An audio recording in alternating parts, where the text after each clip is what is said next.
요한복음 11장의 육하원칙 설교. 요한복음 11장에 대한 설교는 많지만 천편일률적이다. 요한복음 자체가 깊은 영적 의미를 지니고 있다고 말은 하면서도 요한복음 속에 깊이 갈무리 된 영적 의미를 찾지 않는다. 설교집이나 주석서에 기록된 내용을 약간 각색하여 재탕, 삼탕 아니 백탕까지도 하고 있다. 요한복음 11장의 대략적인 요지는 다음과 같다. 예수님이 사랑하시는 친구 마리아는 향유를 예수님 발에 붓고 자기 머리로 닦았던 여인이다. 여동생은 마르다가 있었고 남동생은 나사로였다. 그런데 나사로가 병이 들었다. 마리아와 마르다는 예수님에게 긴급히 기별을 넣었다. 예수님께서 오시면 그 정도 병은 쉽게 고쳐주실 줄 알았다. 이들의 믿음은 1장에서 10장까지 에피소드로 충분히 가능한 것이었다.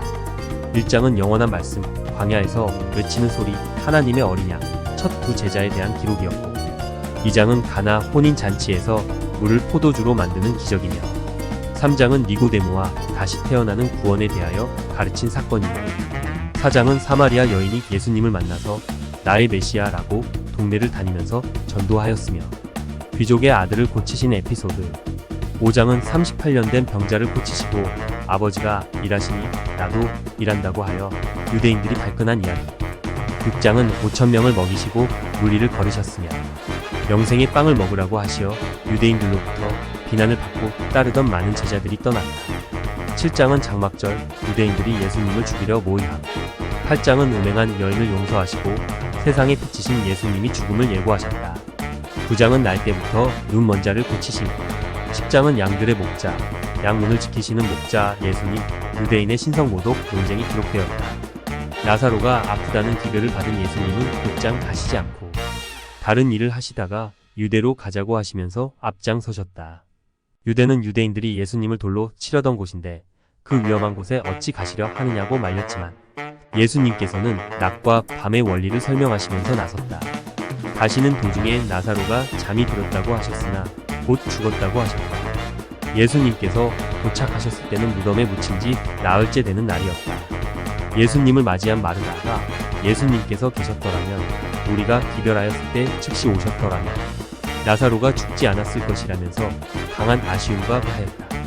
그리고 하는 말이 마지막 구할 때 나사로가 다시 살아날 것이라고 하였다. 예수님께서는 내가 부활이요 생명인데 나를 믿는 자는 죽어도 살겠고 살아서 나를 믿는 자는 결코 죽지 아니하리라고 하셨다. 네 믿습니다. 믿고 말고요. 마르다는 깊은 의미도 모르고 예수님의 말씀이니까 믿습니다를 연발하는 모습이다. 집에 있던 마리아가 예수님께서 마을 어귀에 계신다는 말을 듣고 황급히 일어나 달려나갔다. 주여 주께서 여기 계셨더라면 내 오라비가 죽지 않았을 것입니다. 예수님의 권능을 알고 있는 그녀로서는 아무 연고도 없는 사람을 잘도 고쳐주신다. 예수님이 자기들의 부탁을 들어주지 않으신데 원망이 섞인 말이었다. 마리아와 마르다를 뒤따라온 많은 마을 사람들이 대성통곡하였다. 예수님께서도 우셨다. 성경에 예수님께서 우신 것은 모두 3번이라고 한다. 마을 사람들은 눈먼자를 뜨게 하신 이분이 죽은 나사로를 살릴 수 없느냐고 하였는데 이것 역시 기대 반 원망 반이 섞인 말이었다. 죽은 지 나흘이 되니 이미 부패하여 냄새가 진동하였다. 나사로야 나오너라. 수의로 손발이 묶인 나사로가 나왔다. 수건과 수의를 풀어주라고 예수님이 명령하셨다. 나사로가 살아서 말하고 움직이고 걸어 다녔다. 이 기적의 현장을 본 사람들이 두 가지로 갈렸다. 많은 사람은 예수님이 하나님의 아들이심을 믿었다. 또 많은 사람들은 바리새인과 대제사장이 모여있는 공회에 가서 고자질하였다. 이 자를 어찌해야 할까? 이대로 둔다면 모두 그 자를 믿을 것이고 그렇게 되면 우리 터전이 송두리째 날아가는 것 아닌가? 가야바가 말하였다. 우리 민족의 이익을 위해서는 한 사람 예수를 죽이면 된다. 하지만 예수를 죽이고 나면 더 많은 사람이 그자의 가르침을 따르게 될 터인데 이 또한 어찌할 것인지 생각해야 한다는 것이었다.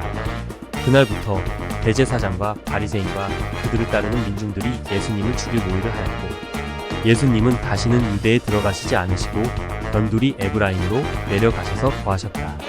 6월절이 가까이 오자 예수가 예루살렘 성전으로 올지 아니올지가 초미의 관심사였다. 예수님을 잡아서 죽이려는 음모를 꾸민 대제사장과 바리새인에게는 더욱 관심사였다. 성경은 육하원칙으로 읽어야 한다. 누가, 언제, 어디서, 무엇을, 어떻게, 왜? 1번에서 4번까지는 앞에서 설명한 내용에 들어있다. 6번의 왜가 중요하다. 예수님께서는 왜 무덤에 묻힌 지 나흘째 가셨을까? 마르다는 어찌하여 마지막 구할 때 나사로가 살아난다고 하였을까? 이 두 가지 질문에 대한 구체적인 답을 할 수 있어야 요한복음 11장을 해석할 수 있다. 바리새인은 구별된 사람이란 뜻이라고 알고 있지만 역사가 요세푸스의 증언과 많은 학자들의 연구에 의하면 페르시아 민족 신앙을 따르는 사람, 바벨론 포로기 이후에 스며든 페르시안 민족 신앙을 믿고 따르는 사람들이 그 당시 바리새인으로 변화되었다. 그들의 사생관은 특이하였다. 사람이 죽어서 사흘 만에 부활한다고 믿었다. 만약 사흘 만에 부활하지 않으면 마지막 심판의 때에 부활한다고 믿고 있었다. 이것이 뿌리 깊은 전통이요 유전자 믿음이었다. 마르다가 마지막 심판 때 부활할 것이라고 말한 이유이기도 했다. 예수님께서는 안타까이 여기시면서 눈물을 보이시면서까지 이런 관념을 깨야 했다. 그래서 나흘 만에 무덤 앞에 나타나신 것이다. 지금 세상에도 출처도 근거도 없는 믿음, 누가 뭐래도 자기 혼자 믿는 믿음의 철옹성이 있다. 그런 믿음이 괴물이 되어 세상을 지배한다. 사이비 이단이 그 대표적 모습이다. 온갖 나쁜 짓을 한 몰입의 정당에 들어가 한 자리 얻으려고 안달한다. 5번에 어떻게는 어떻게 해석하고 믿을 것인가? 자기의 사유 체계 속에 하나님과 예수님을 가두고 있는 당신 아닌가?